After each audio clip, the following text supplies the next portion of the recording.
Hello, hello, hello. Welcome back to another hectic vlog in my life. I just got back from vacation on Saturday. It's now Wednesday and I'm still trying to get my life back together. I'm in my car driving to drop off some things at the thrift store, see if I'll have any payouts from last month. I think even the month before. I am all over the place. My hair is wet. My car smells like dog. Patience is sick. So Patience is my yellow lab and she hasn't been feeling good. She got back from the kennel, picked her up on Sunday, and she's had a bit of a bellyache the past few days, so I've given her 2 baths now. I had a job interview yesterday. Which I think went well. Hear back from them on Friday, so fingers crossed. This morning I went to Orange Theory. I went to Orange Theory yesterday evening and then this morning, so I am now exhausted. Yesterday was uphill though, and my legs don't go uphill now because I just climbed 3 mountains last week, so my legs are kind of shot. But I did better today than I did yesterday. And then tonight, I bought myself tickets to see Prom, the musical, the Broadway tour. They're going to Worcester this week, so I'm going to drive out an hour and a half, take myself on a little date, and go see that. Very excited. I asked one of my friends around here who's into theater, but she's busy. And all my other friends don't like theater, so it's just me. This weekend, I'm going out in Boston with a bunch of girls that I've met online or from Bumble, and I'm kind of bringing them all together. There's 5 of us total.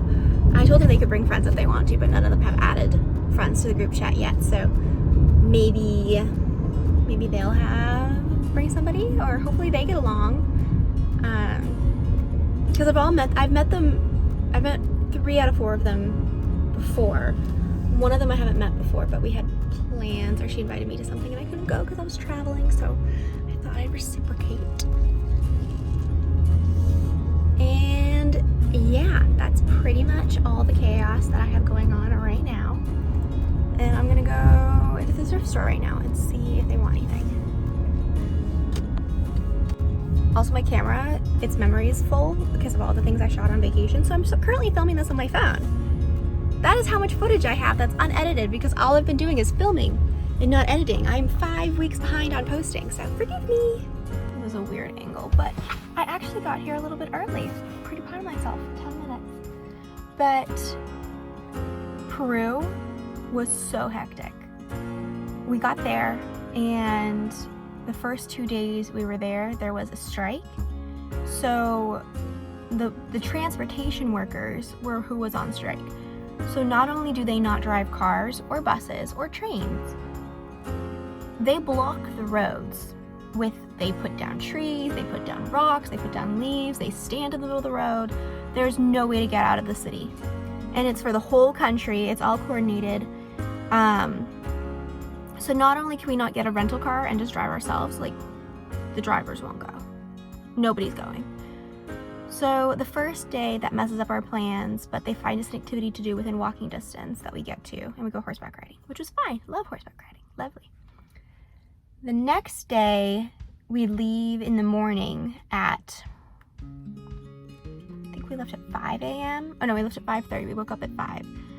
And it's still dark out when we leave, and we're driving out of the city trying to get ahead of the protesters so that we can get out of the city before they put up the barricades.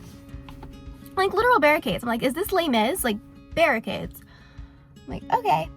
So, just making sure they're not ready for me yet. Okay. So we're driving out of the city, and we're like going through these, like on their like version of a highway. It's like one road, but it's like their highway. And then we start to see them block off the road. So we get closer and they start yelling at us and like waving at us, and so the driver like turns around and goes back because he's like, we can't go over there. They are not going to be happy if we go near their barricade in our car. So that takes us, we have to go backtrack. We start driving on this dirt road, like the tractor road, through the farms, through the country. We get through that way, and then we're on the cliff driving down. Like these roads literally look like somebody just took a bulldozer and just flattened the road. Like it's not a real road. It's flattened dirt on the side of a mountain, and there's plenty of signs that say rock slides and landslides, and be careful, and like you can't see around this corner or stuff like that. So every time we go around a corner, the guy would just honk his horn to let people know that we were there in case somebody was coming from the opposite direction, because there was no way 2 cars could get around on this cliff. Like I'm so surprised that we were so close to the edge of that cliff. It was very scary. And then the 3rd day, we woke up at 2 a.m., drove 4 hours because the train from Sacred Valley to Machu Picchu wasn't going because of the protest. So we had to drive that instead, again on a super, super sketchy road, this time pitch black because it is 2 o'clock in the morning. And we were on the side of a cliff, like in a ravine. We were driving through rivers, had to honk his horn in case somebody was coming around in the dark. It was terrifying.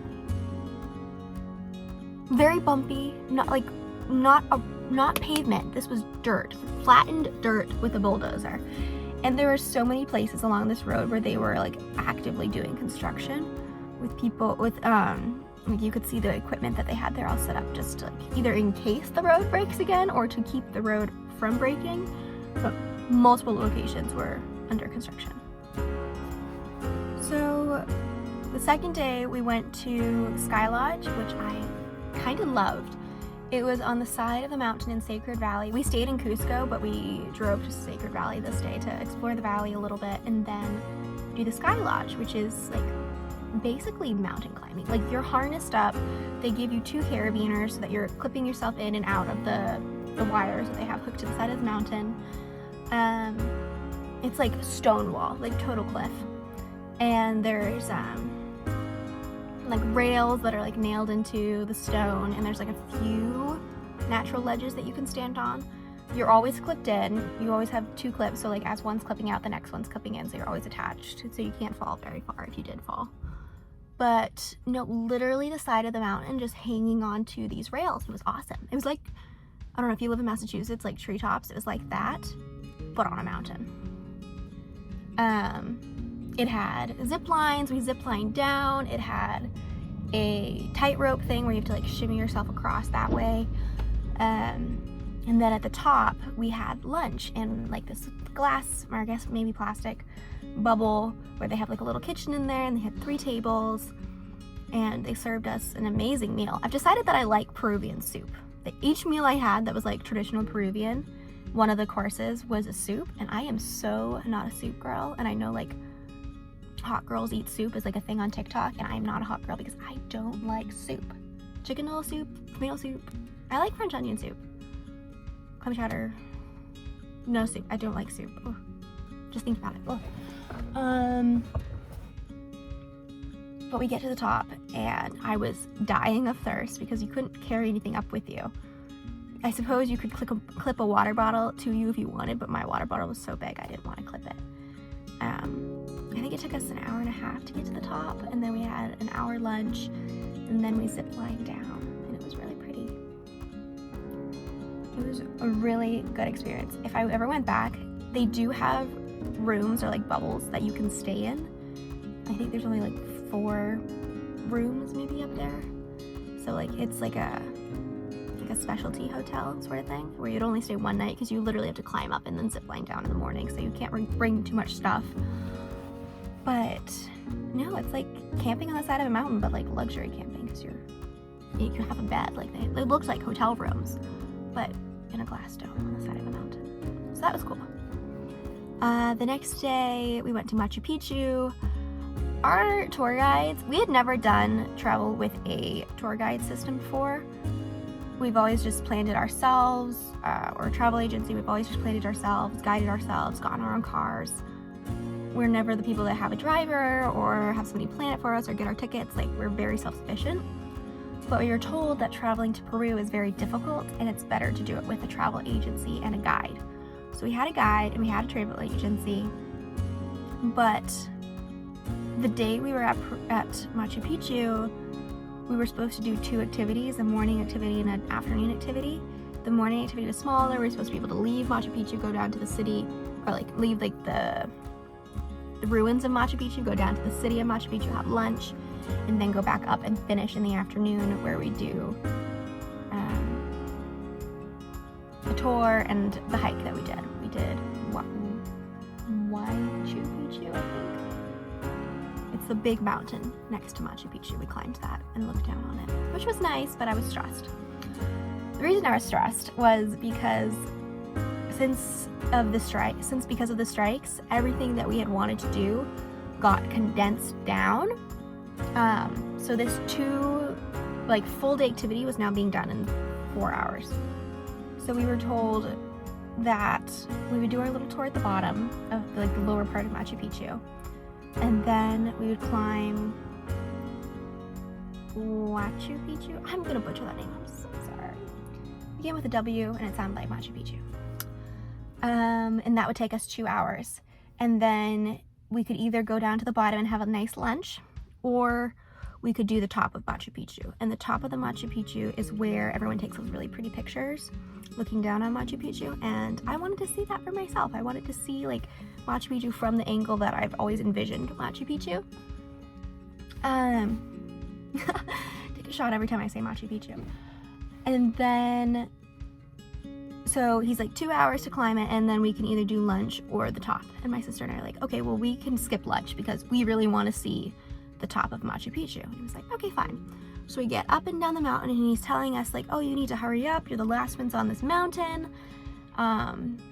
They're closing it down. They only let 200 people up here a day. They let 3,000 people into Machu Picchu, but only 200 people get to climb this little portion of the mountain. So we're climbing up the mountain. He tells us to hurry up because we're going slow. We got here late. We're behind schedule. I'm like, I don't know how we got behind schedule. We woke up at 2 a.m. this morning and it's now 11 a.m. How on earth are we behind schedule? We got on the right train. We got on the bus immediately after the train. I have no idea where we lost time. So we hurry back down and we're like, okay, how long, do we have time to go to the top? He was like, yeah. He was like, well, it took you 2 hours to climb it, but now we don't have time to go to the top because the buses are leaving. I'm like, okay, but you told us if we climbed it in 2 hours, we would be able to go to the top or have lunch. So now we're neither having lunch nor going to the top of Machu Picchu. He's like, well, the buses are leaving. So my mom was like, okay, me and your father will go stand in the bus line and you take Elizabeth and Madeline really fast to the top of Machu Picchu so they can take their picture and come back down. He's like, okay, fine. He did not want to do that. He was not into Machu Picchu at all. He was like, the top is for tourists and they just come to buy their singular ticket. And I'm like, yeah, get their singular picture. I'm like, yeah, they do. I want that. Like, yes, I'm here for the culture and like teach me stuff, but also I want my picture. It's pretty. I want to look at it. That lady was strict. I brought in 15 items. You're only supposed to give 10 a month, and she rejected 6 of them. So I only gave 9. So a little bummed, but I did see a cute jacket in there, so I think I'm gonna go back in, get my payout, and go look at that jacket. I was just in the Starbucks line, and they're closed. They closed because they didn't have people to staff them after 4 o'clock. That is really sad because I was kind of banking on that to give me energy to stay awake for this musical. So let's just hope that there's one near the theater maybe, or we just wing it. We might just struggle bus through this one. Might be the only way. Is there another one near here? No, that's literally the only one in this town. Literally the only Starbucks. We have one Starbucks.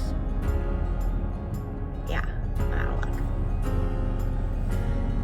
Maybe I'll see one between here and there. It is a city that I'm driving into, so hopefully it's on our path.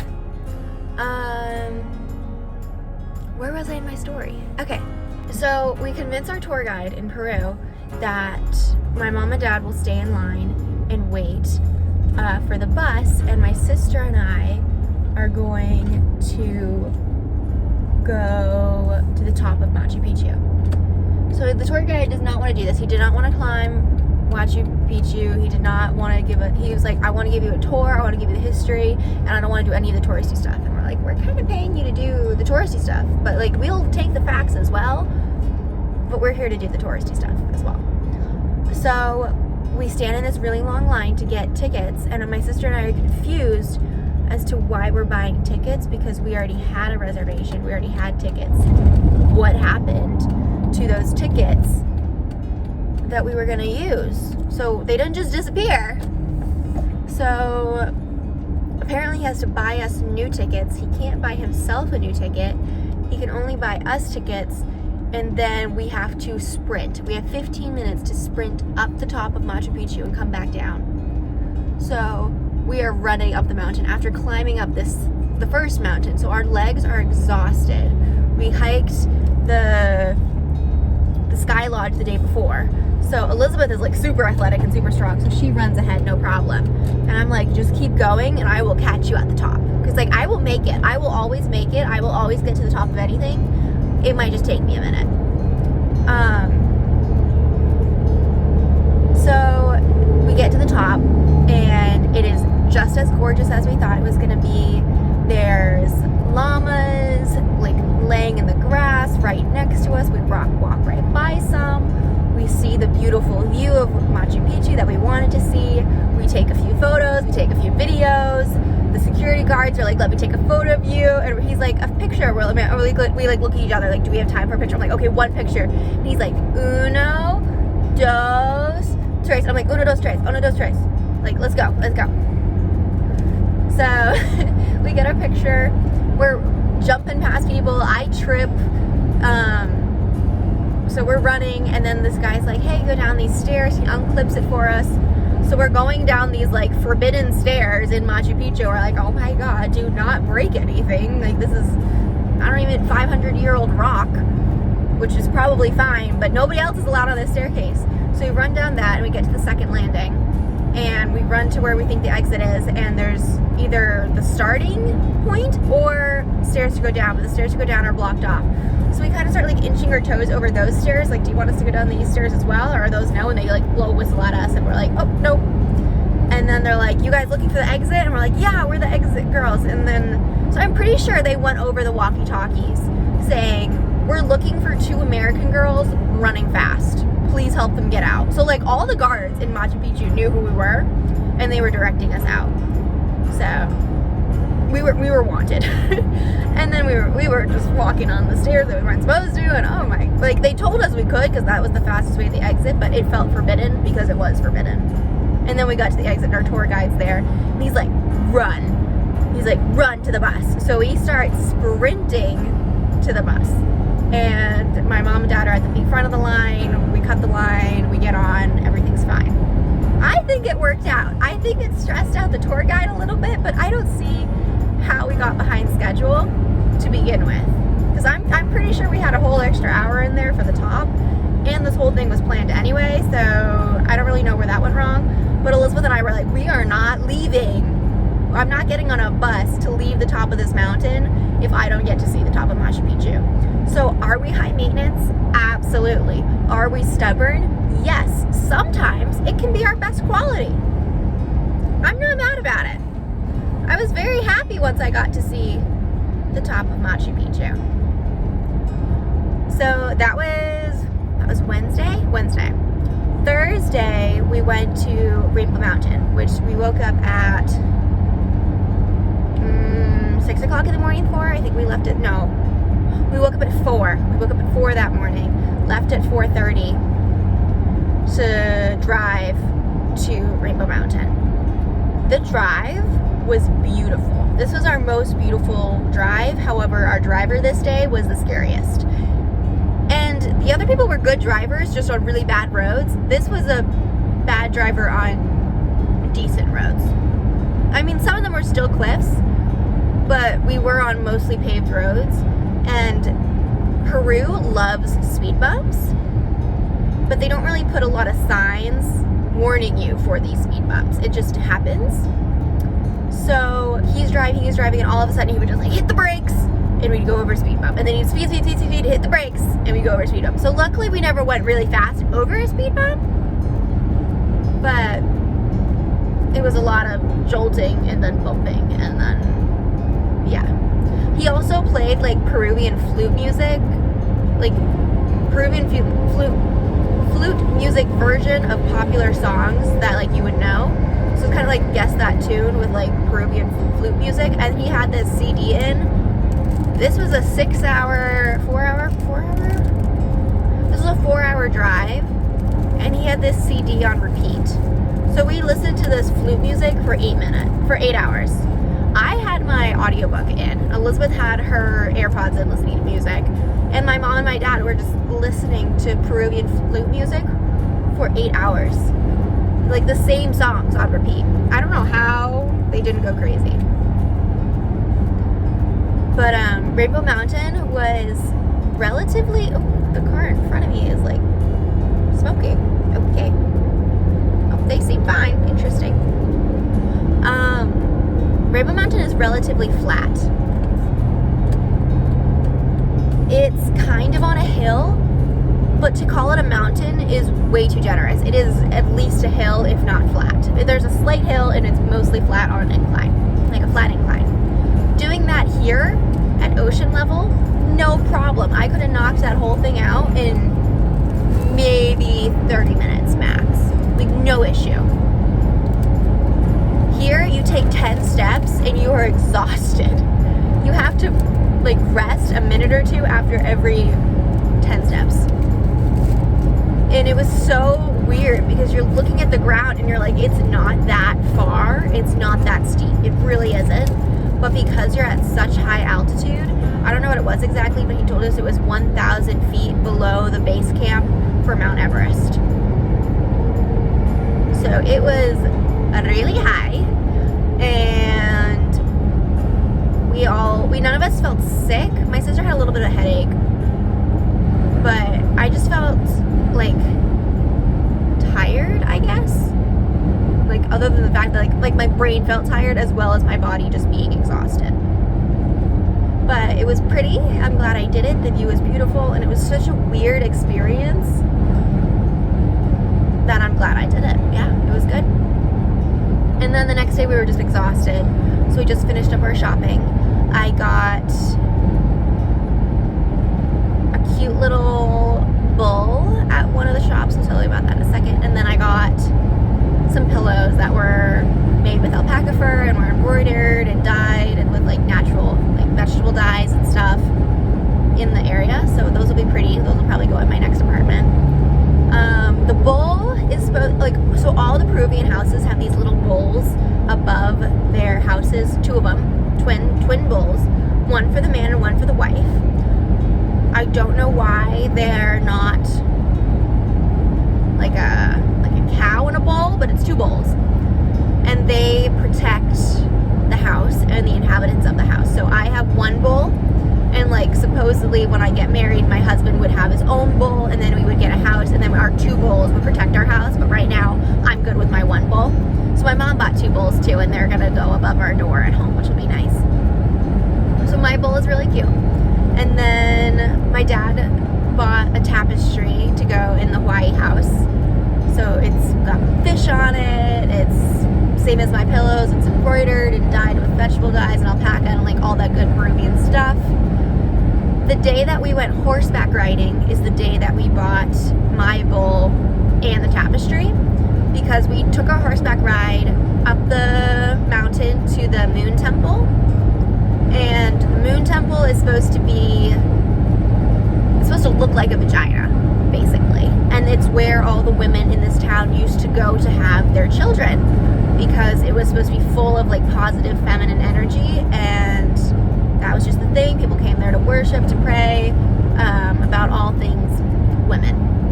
So we saw that. It was very pretty, like gorgeous hills. I felt like I was in The Sound of Music. Like that's what it looked like to me. And then we take our horses up further the mountain. My horse was named Chapo. He was really cute. And then at the top of the mountain, there's this animal wildlife sanctuary. So we fed some llamas, we fed some alpacas. They had these like little baby miniature, I could be wrong, I think it's a crossbreed between an alpaca and a llama. It's called a picuña, yeah. So we saw those. Those are supposed to be really coveted because they're super, super soft. And then There was also a condor, which is like a turkey vulture type thing, really big. And that was a baby, but it was huge. It was a huge baby. And that was up in a tree in like one of its enclosures. So that was really pretty. And they had a store. So we saw the women that were weaving tapestries, and I think they were doing table runners at that point. And in this store was where they had all the handmade stuff from this animal sanctuary with all the fur that they collect. Or wool. I think it's wool that they collect. So that's where I got my hand-painted little bowl, and my dad got his tapestry. So right from the beginning with this Peru trip, my family knew it was going to be hectic because so many things went wrong right from the beginning before we even left our hometown. We forgot we forgot this thing right here.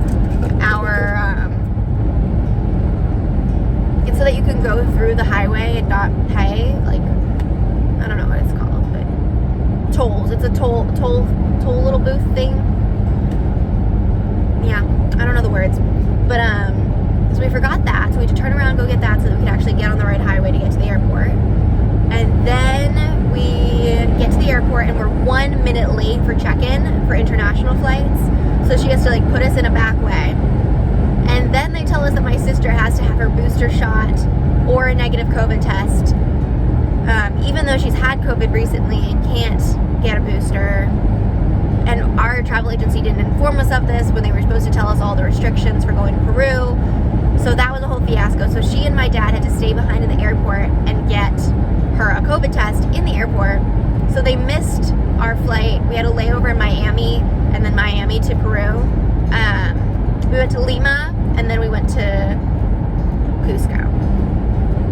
So my mom and I get on the flight for Miami, and my dad and my sister are left in the airport getting a COVID test somewhere. They eventually get on a Delta flight and are able to meet us at Lima. My mom and I are on American. We get on, they take our bags, and they're checking them. And they're checking them all the way to Lima. And my mom and I were totally prepared that if Elizabeth and my dad didn't work out, to turn around in Miami and come home. So we're committed at this point. We have to go to Lima. And as we're getting on the plane, we see in the overhead that there is space there. And that just hurts my soul on a deep, deep level, because I'm a person who flies a lot and I know there is space in those overheads, and I will find those space in that overheads. So for them to tell me without even letting me check if there's room for my carry-on, I know there's room for my carry-on, and I saw like 6 spots for my carry-on, like way more than I needed. So I was pretty mad. So we even asked the flight attendant, like, hey, our bags are right outside the door. Can we please go grab them? He's like, no, they're gone. Like, they're really not. They're really just right outside that door. So yeah. So that was, I think that was all of our fiasco. I mean, there's plenty of more little stuff, but that's all the big stuff. I like Peru, yes. Do I think I got the best experience of what Peru was for being in Peru? No. Would I travel with a travel agency and a guide again? Probably not. But am I happy I went? Yes. It was more of a trip than it was a vacation. It was not relaxing. It took me a few days. I am still like getting back into the swing of things after that, because my mind was just so twisted over that. So that was Peru. We even, like, when they were doing the strikes, we even saw them cut down a tree. It fell down like 200 feet from us. Like, we saw them cut down the tree and it fall over the road. And like, our hotel had like policemen out in riot gear, and like they shut the doors, and like they only had the mini door out of the big door open so that we could get through, and it was weird. Paris, however, the week before, or the 2 weeks before that, was much more relaxing. That was just me visiting my friends. So my family does not do relaxing trips. We do go trips, sleep when you're dead trips. So when I travel alone, I definitely like to be more chill. And when I was in Paris, I was like, I can't use up all my energy here because I know I'm going to go do a crazy vacation with my family the week after. But, so one night in Paris, Abby and I are going out to Ethiopian food with her French food and culture class. So each week they get like a different assignment on something to do with food in Paris, and they have to go and do an activity out in the world engaging with that type of food. So this week it was Ethiopian food. So she found this restaurant, got good reviews on Yelp. So we go, we're there an hour early. We thought we were only half an hour early, but we messed up the time, so we were an hour early. And 3 more girls in her class are arriving later. So we're telling them, it's like literally this like little hole in the wall. There's a bunch of people hanging out outside. Totally looks like it's a front for something, but I really don't think it is. So we're just chilling in there. We're the only ones in there at this point. And the owner is asking us like about ourselves, where we're from, if we're staying in Paris for how long, and if she's a student and I'm visiting and all that. And we're like, oh, can we just get some tea right now while we wait for our friends? And Abby was telling me, she's like, I don't want to drink tonight. I'm going to try to just, she's like, I want to rest my head. I'm like, okay, sure. So we get the tea, and then he's like, do you want to try? And we're telling him how tired we are because we just went to the Zumba class, which I guess I'll also tell you about because I don't think you're told about the Zumba class.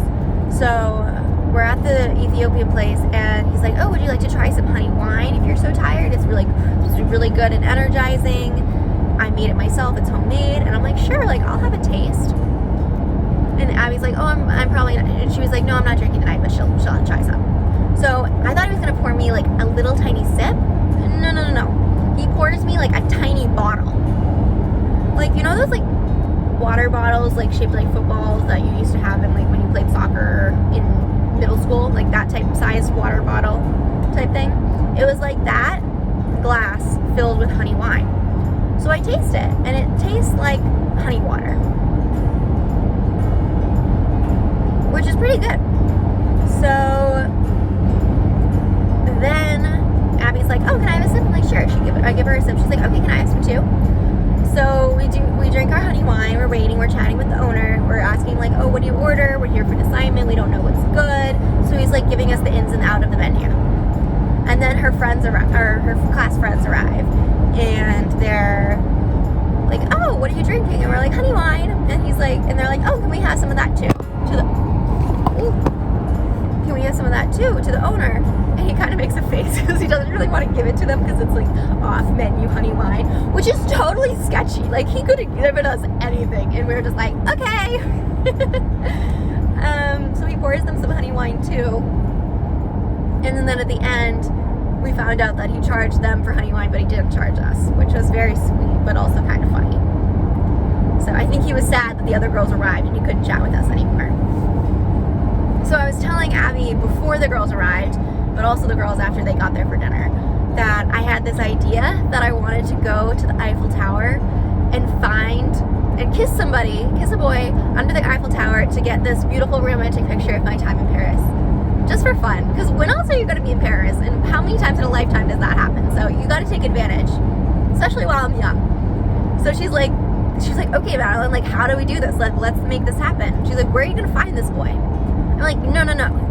The universe is going to provide this boy. All we have to do is show up at the Eiffel Tower tonight and look for him, and he will be there. And she's like, okay. So I tell the girls at dinner, like, I have this plan that after dinner, Abby and I are going to scooter over to the Eiffel Tower and go find a boy for me to kiss. And they're like, yeah, have fun with that. Like, they don't think anything of it. So after dinner, Abby and I are like, okay, bye, we have a mission now, we have to go. So we leave, and we scooter over to the Eiffel Tower, and we get there, and we're scoping out the sights. And we see, like, a few group of boys. We're like, nah, they don't look very fun. Oh, they're not cute. Oh, they're not dressed appropriately. Like, they were in, like, sweatpants and sweatshirts. I'm like, that's not the picture vibe. So we see 2 groups of, like, eligible men. The one is just a group of 2, and the next one is a group of 5. So we're going to go for the 2 group first, and then we'll go for the group of 5, and then the group of 2 just gets up and walks away. So we're like, okay, so they're out. So Abby's, like, totally prepared to, like, hype me up for this, and I'm telling her, like, I can only get rejected 3 times. Like, that, I've got confidence, but I don't have that big of an ego. I can only get rejected so many times.